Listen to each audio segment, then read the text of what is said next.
Merry Christmas. Anybody Scrooge fans? You guys that? Oh man, Lori and I love that movie. It's actually one of our annual go-to jams to watch every year. As you guys know, I mean, this is a redo of the classic Christmas Carol. It's actually from 1988. Yeah, we're getting old. That's what that means. I love that movie. It's such a great movie. Hey, welcome everybody. Thank you guys for being here tonight, for coming out.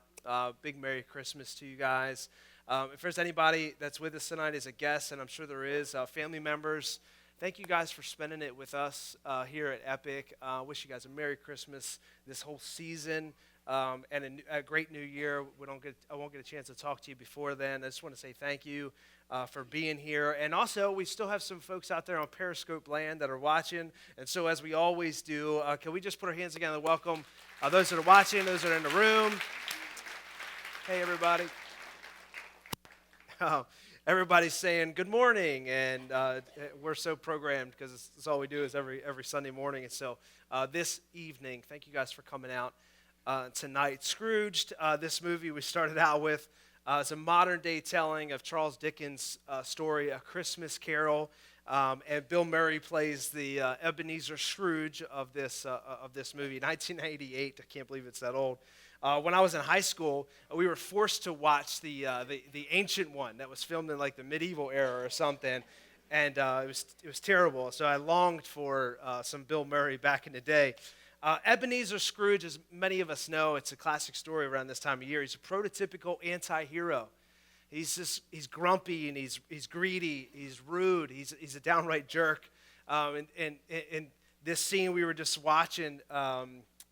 This Scrooge character played by Bill Murray. He's a TV executive, and they're trying their best to get this Christmas special off the ground, and everything about Christmas is wrong to him. All he does is want to make more money, and he doesn't think this is the right way to go. And anyway, it's a pretty good movie. There's one scene in particular in this movie that always gets me. It's when the Ghost of Christmas Past takes Bill Murray's character back in time to when he was a little kid, I don't know, maybe 7 or 8 years old at the time, and he's sitting in the house, and his father walks in from work, who's obviously a butcher. He still has the apron on and all the blood on his apron from working all day. And, he drops this piece of meat in front of this young version of himself. And he looks back at his mother and says, "Hey, I wanted a choo-choo train. I asked Santa for a choo-choo train." And the father, who's just a jerk himself, and he says, "Well, guess what? You can go get yourself a job and get your own train." Every time I watch that scene, it gets to me every time. And it's not the fact that he probably didn't get any presents for that Christmas. It's not really that bugs me. It's the fact that his father was so mean to him when all the kid wanted was something for Christmas. He had this holiday spirit and this hope about the holidays, and his dad did everything he could to snuff it out of him. This story is actually quite literal. This part of the story is quite literal to Charles Dickens' original telling of the story. Ebenezer Scrooge, as Charles Dickens wrote it, had a very troubled upbringing through his life. Some tellings of the story say Ebenezer's mother actually died giving childbirth to Ebenezer, and that was part of the resentment of his father against him. The hateful relationship between Ebenezer and his dad forced Ebenezer to be sent off to boarding school, to where the relationship that he could have had with his father was so distant and far off that he couldn't do anything about it. And so the only relationship he had was with an older sister.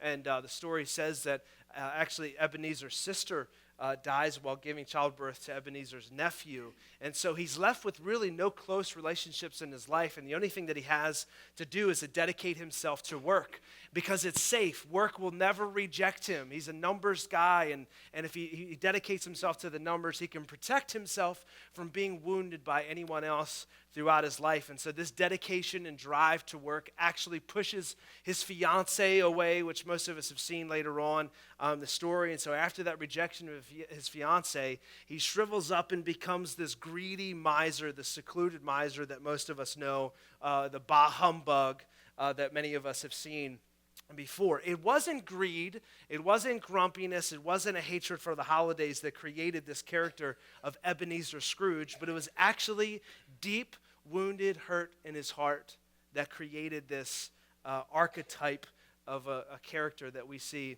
in these stories. This time of year, we celebrate Christmas, the birth of Christ. If you have a Christian background, there's probably a nativity scene somewhere in your house, and it has some shepherds and some animals and some kings and maybe an angel and a star, depending on how yours was. Tim and I broke all my mom's good nativity scenes, so sorry, Mom, but we don't have any of those anymore. We used to. That's why we can't have anything nice, right? And so we celebrate the birth of Christ. We celebrate the when about Christ. About 2,000 some years ago. We celebrate the how of Christ, the virgin birth and all the miraculous stuff that comes with it, and the shepherd and all of those, the people that were there at that time. But tonight I want to talk about the why of his birth, the why behind Jesus' coming, because unfortunately, hurt is not isolated to a Charles Dickens story about this character, Ebenezer Scrooge, this fictional story. Hurt is a very present reality to us in this room, as much as it was a present reality to Jesus' parents before he was born, as much as it was a present reality to every human that's ever walked the face of the earth. It's a part of who we are. Hurt is a very real part of us. Not too long ago, we were all glued to our televisions watching the events in Paris unfold before our very eyes. Terrorists organized and coordinated separate attacks and killed 130 innocent people in Paris not too long ago. Simultaneously, terrorist bombings were happening in Beirut, killing dozens. Here in America, a crazy guy walks into a Planned Parenthood and opens fire and kills employees there. Days later, our own issue with terrorists happens in San Bernardino. Radicalized husband and wife open fire on a holiday party of their own coworkers and kill many. Outside of the newsworthy events, incidents that have been happening in our world, we also have our own personal moments of pain. I've gotten numerous messages this time of year of people losing their jobs, not being able to get work this time of year when it's so important to have that extra money to spend and to show people that you love them and you care for them and you want them to know that monetarily or through gifts. And people losing their jobs this time of year is so hard. It's so difficult. Maybe you have a job and you're still feeling that financial strain and not the freedom that you would want to. I know some people in this room and in the church have been experiencing health issues, that level of hurt. And then lastly, you have this finality, this loss of life that always seems to be drummed up this time of year. That person that you would love to celebrate this time of year with is not there because maybe they've just recently passed, or maybe even years ago. It's just this reoccurring hurt that comes up when they're not there this time of year. Hurt is a very real part of our world too. And so the fact is this: Christmas is not merry for everyone, is it? We as a church, we've been looking at this one scripture in the series we've been doing called A Child is Born. And a series is just a topic that we look at, or a set of scriptures throughout a couple week time. And so through the month of December, we've been looking at this verse where there's this phrase, a child is born, this one passage in the book of Isaiah. And he says, for unto us a child is born, a son is giving. And so tonight, on this last night for us of the year, this last service of the year, I want to look at this passage just one more time and look at it to find some hope, find some strength, find some joy in it, and maybe we can find some reason behind why this birth of Jesus come along. In an era of constant chaos in which you and I live, the time is right, the time is now for a kingdom whose prince is of peace. And so in this scripture that Isaiah, that we just mentioned, it was attributed to Jesus way after the fact, or about at the time he was born. Isaiah writes it about 740 years before Jesus was born. And the time Isaiah wrote it in was very tumultuous, wasn't much different from the time we're in now. A lot of hurt, a lot of pain that was going on in their life. A foreign tyrant king terrorized this nation of Israel, and he would threaten them with violence. Actually tried to take Jerusalem, but couldn't. They had to pay a yearly tribute. The time was very tense politically, economically, and in regards to their own safety. Their sources of income were taken from them. Their homes were destroyed. The people in the northern kingdom, their families were taken off into exile. And so that's last song that we just sung, O come, Emmanuel, rescue us from this exile. You hear that in the words that are there in the different stanzas. It comes from this era that Israel was in. It was a very horrible time in their life. If they had televisions, they'd be glued to the TV watching the events that are happening just north of them. And Isaiah comes out in the 9th chapter, and he says, guys, I've got good news. I just saved a bunch of money on my car insurance by switching to Geico. When I read the Bible, it's just jokes like in there. I don't know why. So I bring those jokes to you as my gift to you. Anyway, he comes out and says, hey guys, I really do have good news. Things are about to change. And so he starts in the 9th chapter of Isaiah. The first line, he says, nevertheless, which is just hey guys, regardless of the way it feels, the way it looks, regardless of what you see outside your door, regardless of all the events we have just experienced, nevertheless, there will be no more gloom for those who are in distress.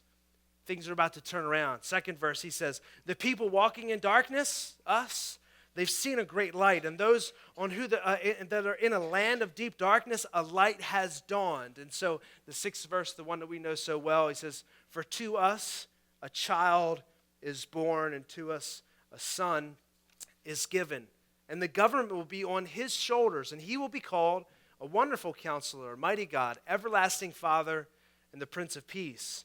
Of the greatness of his government and peace, the 7th verse says, there will be no end. He will reign on David's throne and over his kingdom, establishing and upholding it with justice and righteousness for that time on and forever. And so Isaiah comes out and says, hey guys, I got great news. I know all of this is tough, and I know politically things aren't working out, and financially things are a little tough right now, and I know your family's off in a foreign land, but I've got good news. A child has just been born. Bum, bum, bum, bum, wah, like womp, womp. There's really not anything good about that. You know, I can imagine everybody saying, okay, great news. Yeah, here, what's going to happen? And he says, there's a baby born. All right, I mean, okay, that's cool and all. Like, you know, we'll slow clap that. But I don't see how this child is going to fix all these problems. Isaiah's saying, man, I know things look bad. I know it doesn't seem like there's much happening right now that's going for you, not much to be hopeful about, not much to cheer about. But I'm telling you, things are going to turn around, and it's all because there's going to be a child born, and on his shoulders, things are going to change.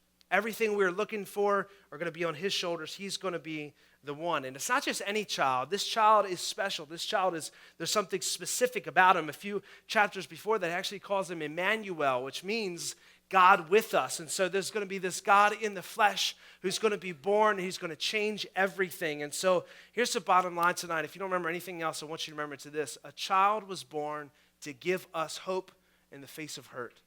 And that's what this Christmas season is all about. We remember that there was a child born that's changed everything. And he gives us hope in the face of the tough times in which you and I face, just like he has the centuries leading up to this moment. And the reason for this hope was found in some of these names, these attributes that Isaiah gives to this coming baby. The first name he gives him, he says, he's going to be a wonderful counselor. He's going to be a great listener. What makes a wonderful counselor is their ability to hear, their ability to listen to what's being said. Sometimes, you know, in any relationship, you have these moments, and Lori and I have experienced this too. Women are a little bit more emotional than men are. And so she'll respond emotionally to something, and she'll be crying, and she doesn't really know how to articulate what's made her upset. And so I'll go over to her, and I'll hug her, and I'll put my arm around her, and I'll rub her back, and I'll just listen. I won't try to fix anything. That happened about 2 times in the last 13 years of our marriage. 99.9% of the rest of the time, I'm like, what's wrong? Just tell me how to fix it, and I'll take care of the problem. She's like, I shouldn't have to tell you. And I'm like, well, yes, you should, because I don't know what the deal is, you know? Just tell me to do something, you know? Because men are wired like there's a problem, and there's something causing the problem, and if I get to that thing, the problem will cease, right? Isn't that pretty logical? Women don't work that way, right? They're like, oh, they found the problem. I need to come up with a new problem because I'm still crying. And just, you know, men just typically aren't good listeners. And ladies, I know that it's tough, so I'm praying for you. I really am. Because we're dumb. Like, we just don't get it, you know. We're smart in different ways. Let me say it that way. Isaiah says, hey, this guy's coming, this baby that's coming, the son, he's going to be a good listener. He's going to be a wonderful counselor. He's actually going to have ears so attuned to what's going on that he's going to know what's happening in your life before you even say it. He's a wonderful counselor. He's a good listener. He's engaged with what's happening. He's not going to come down and just try to fix everything. He's really he's a good listener, a great counselor. So tell him, communicate to him what's going on in your life, the burdens you're facing. He's listening. And so nothing he says is, this guy that's coming, this child is going to be born, he's a mighty God. He's not only is he listening, but he's strong enough, able enough, mighty enough to handle the problems that we are giving him. Whatever problem you're facing, send it his way. Anybody ever been in a Home Depot before? That massive Home Depot? And they're usually, the aisles are just empty. Like just a sea of emptiness when you walk in there. And I remember going in and I had a leaky faucet issue. And so I go into the plumbing section and you don't ask for help right away. It's guy rule number one. Like I can figure this out. Am I a plumber? No. Have I ever fixed something like this before? No. But I'm going to look like I know what I'm doing. And I pull stuff off the shelf and not this one. So not this one. So eventually when I come to the end of myself, I have to go find someone with those orange aprons on, those guys. And they're never to be found. I think that they are going extinct. They should be put on a list or something because I can never find them. When I finally do get one of them, I say, hey, I need this help with, this thing in plumbing. And they say, okay, it's right over this way. And so we go like this and we walk down all the different aisles and we finally get to the place and we say, okay, what's going on? I say, well, my faucet's leaking. When I turn something else on, the leak gets faster. It's like, and I can't figure out what that sound is. And they say, okay, well, I actually work in the paint department, but if you need anything, it'll be on these walls here. It's only 4,219 pieces that you could possibly need, but if you need them, they will be right here. Well, go get the dude who works over here, I want to find a guy who's able to fix the thing that I need, right? Someone who's fixed a leaky faucet before, who knows my sound effects, and I say, it's like, and he's like, oh yeah, that's just a distributor thing, bracket. I don't know. I'm not a plumber. Right? I want to find somebody that's skilled enough to handle my problem. And Isaiah says, hey, this child is going to be born. He's a mighty God. He's actually skilled enough, strong enough to handle what you're giving him. He's mighty enough his shoulders are strong enough that when you lay it on him, it's not going to overwhelm him because he's mighty. He's skilled, he's strong, he's been there before. And then Isaiah gives him his third title. He says he's an everlasting father. And so he's saying that this child is going to bear many, and whatever he does is going to change history for the better. We talked just a few weeks ago, actually this past Sunday, about how impatient we are as people. Anybody ever open the microwave with 1 second to go? We talked about Sunday. Maybe you guys just don't want to admit it. I do it all the time. I can't wait one more second. This is, 100 years ago, I had to start a campfire to cook this thing. Now I just punch holes in the top and put it in for 45 seconds, and 44 is like my limit. I'm done. I can't do this, We're impatient people, especially in our Western culture. We want things now. Some of us are waiting for Christmas, it's got to come right now. Actually, this past week, Lori mustered up some strength and went shopping and took London with her, and they bought one of London's Christmas gifts there. And London had choice to pick it out. I want that one, and so they take it to the counter in the Disney store, and they buy it and they put it in the bag.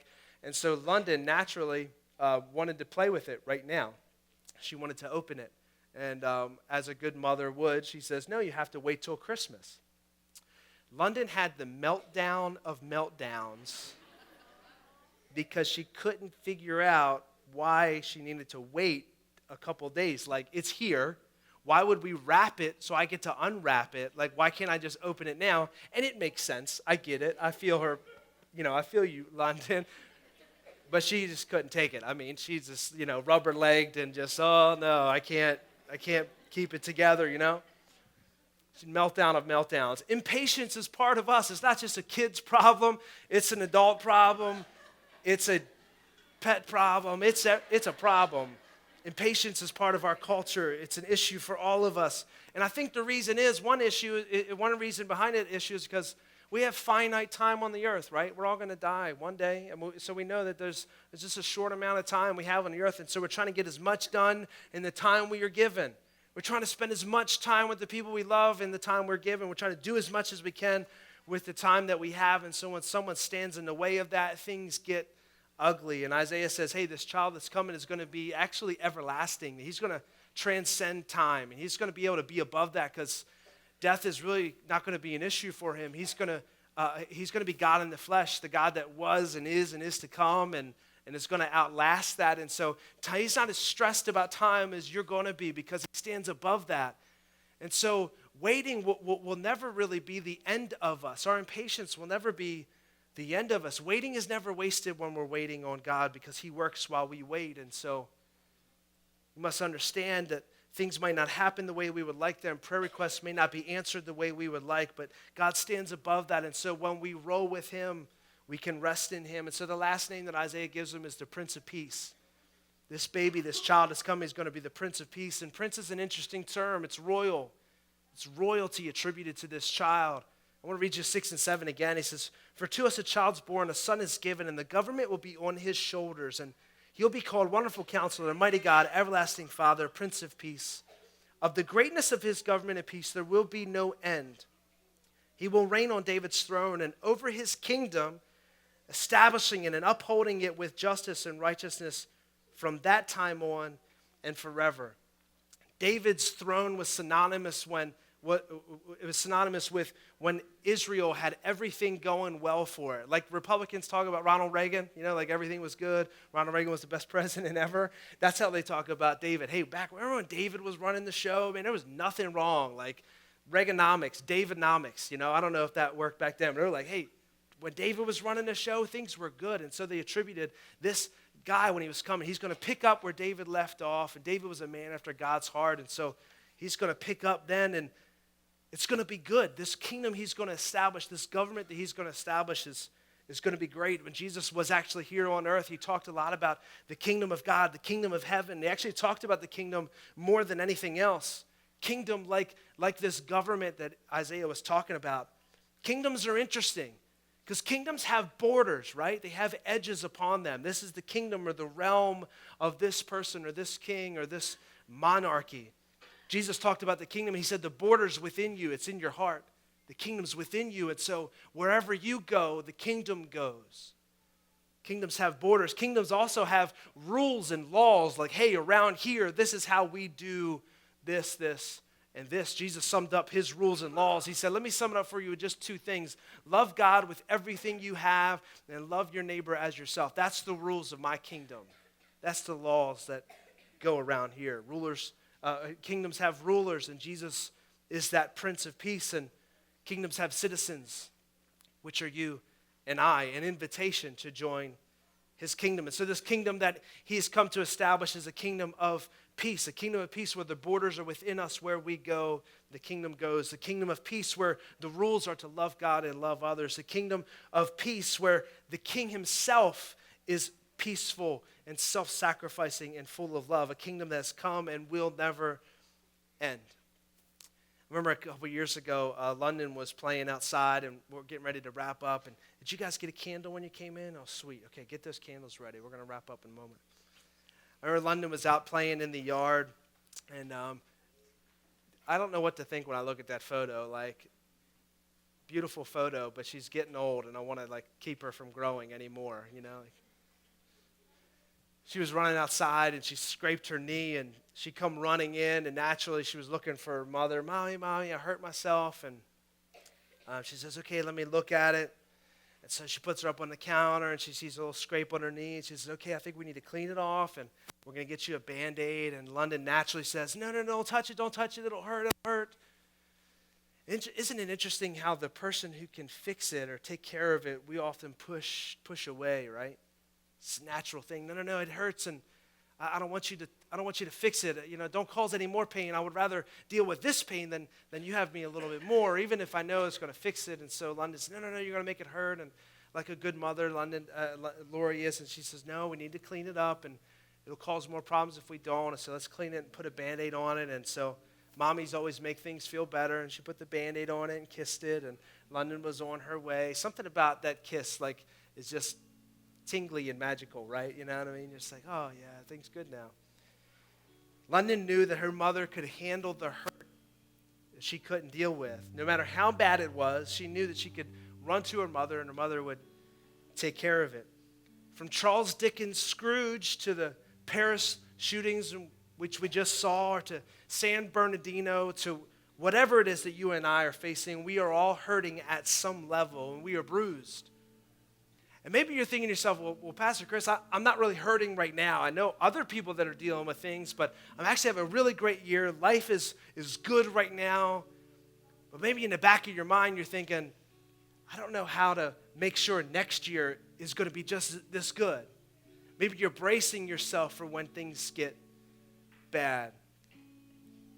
All of us are dealing with hurt at some level, or maybe bracing for it in the future. Isaiah wrote it. New Testament writers testify it, that a child was born to give us hope in the face of hurt. And maybe this is why Jesus came, to give us this hope in the face of hurt. I saw something this week as I was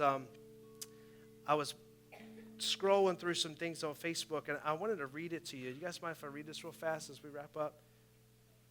This thing I come across that said, if our greatest need had been information, God would have sent an educator. If our greatest need had been technology, God would have sent us a scientist. If our greatest need had been money, God would have sent an economist. If our greatest need had been pleasure, God would have sent us an entertainer. But our greatest need was forgiveness, so God sent us a Savior. God knew the hurt of humanity, and so he sent a child into the hurt, into the pain, into the humanity in which you and I live, to give us hope in the face of hurt. No matter how bad the pain is, we know that our Prince of Peace is capable of handling it. This child was born of a Virgin Mary.